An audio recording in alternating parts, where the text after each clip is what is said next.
Good morning friends. এই দেখো ভাত হয়ে গেছে ভাত, আর এদিকে ডিম আলু সিদ্ধ হচ্ছে।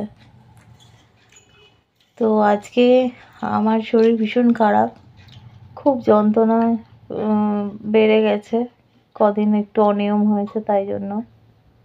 তো তোমাদের দাদাভাই করেছে এই ভাত, ডিম, আর এই তরকারিটা আমি করে রেখেছিলাম ফ্রিজে, সেটা কাজে লেগে গেছে। আর এই যে আলু সিদ্ধ। তো আমাদের ফ্যামিলিতে আর তো কেউ নেই, আমি অসুস্থ হলে খুব কষ্ট হয়, এগুলো করতে হয় ওকে। তো আমি উঠতেই পারিনি, খাওয়ার সময় জোর করে আমাকে তুলে ওরা বলেছে খেয়ে নাও, নইলে ওষুধ খেতে পারবে না। তো ভিডিও অফ করলে রিচ কমে যাচ্ছে, তাই জন্য এটুকুই তোমাদের সাথে আজকে শেয়ার করলাম।